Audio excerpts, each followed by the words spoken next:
Eh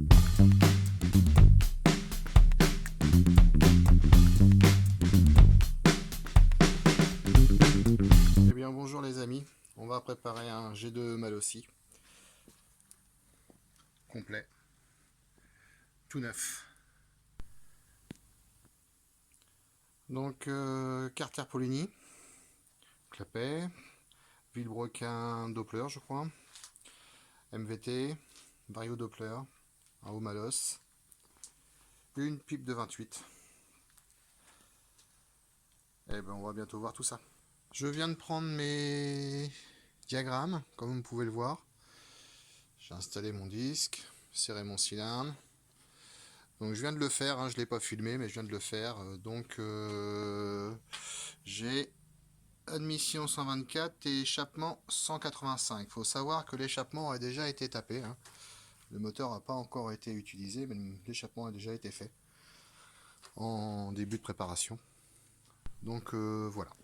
Bon, on peut voir qu'à l'intérieur, c'est quand même la grosse patate, comme dirait un certain youtubeur. Rien n'est au carré, tout est rond, c'est moche de chez moche. Donc je vais essayer de faire tout ça au carré, au propre. Et je vous reprends après. Il y a beaucoup de boulot là. Hein. À tout à l'heure. Donc voilà, on voit que les transferts commencent à se dessiner. Une belle mise au carré. Hein, voilà. J'ai un peu de contre-jour. Par rapport à l'origine, il n'y a pas photo. Hein, il y a du boulot. Hein. J'ai terminé la mise au carré. Donc je vais essayer de filmer comme ça pour vous faire voir. Voilà. Donc une belle mise au carré dans le cylindre. Vous voyez les embases légèrement retouchées, rien de méchant. Pas de secret. Hein. Un moteur propre. Là on a le moteur préparé, hein, en fait juste aligné au transfert, hein, comme vous pouvez le voir. Hein, donc on garde un piston de saignement d'origine. Voilà, légèrement arrondi, comme vous pouvez le voir derrière. Maintenant on va mettre le cylindre, on va contrôler les diagrammes. J'ai remonté le cylindre, resserré pareil, comme au tout début.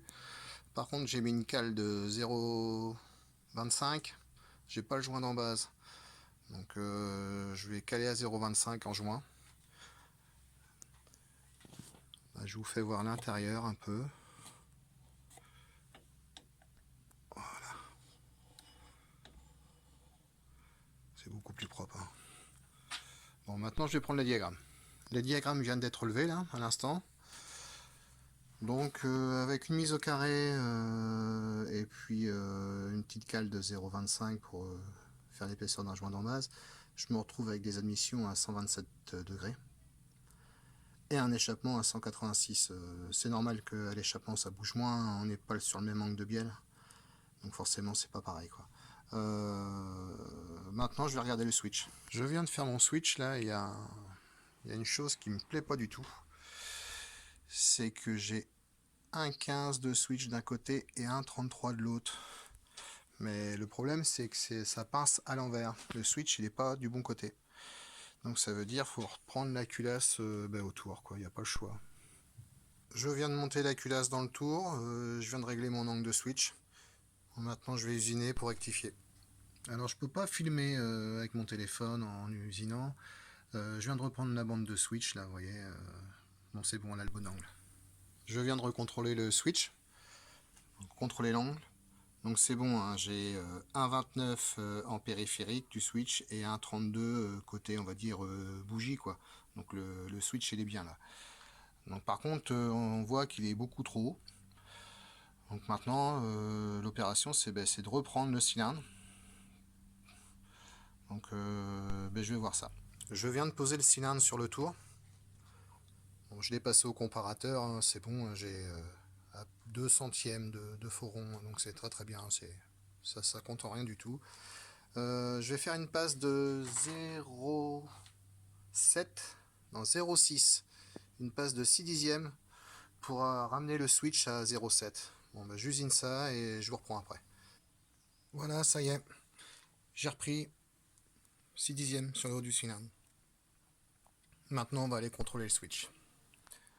Le nouveau switch, donc 0,72 en périphérique et 0,76 côté bougie. Donc une toute petite conicité, hein, très très bien. Donc voilà, pour moi c'est une des bonnes valeurs. C'est pour une mob qui va faire que de la piste, hein. C'est pas pour les chercher de pain. Voilà. Je fais un petit point, je vous fais voir avec quoi j'usine les cylindres, hein. C'est un outil que j'ai fait. En fait c'est tout con, hein. C'est usiné conique à l'intérieur et quand je serre ça écarte le bout du tube là. Ça vient se serrer dans le cylindre. Donc j'ai ça pour usiner. J'ai aussi ça pour les culasses. Donc voilà.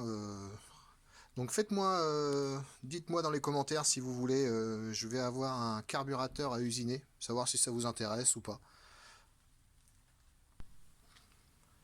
Je viens de faire mon volume de chambre là, à l'instant.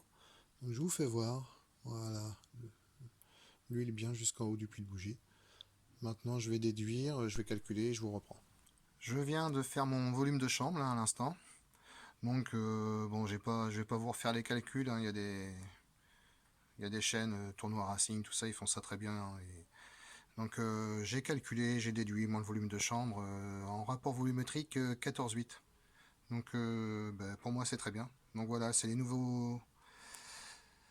la nouvelle config moteur, donc admission 127, échappement 186, le switch 0,74 parce que en fait il est entre 72 et 76. Et en rapport volumétrique 14,8 pour 1. Donc on sait déjà que ça va marcher, ça va tracter, ça va ouvrir.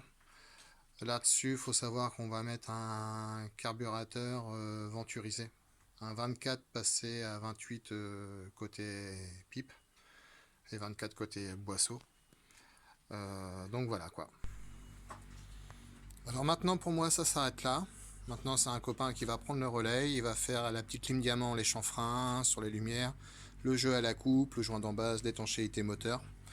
Je vais bientôt avoir un G1 MVT à préparer. Si ça vous intéresse, pareil, mettez-le dans les commentaires, j'essaierai de faire une petite vidéo. J'espère que ça a été instructif pour vous. Et puis à bientôt.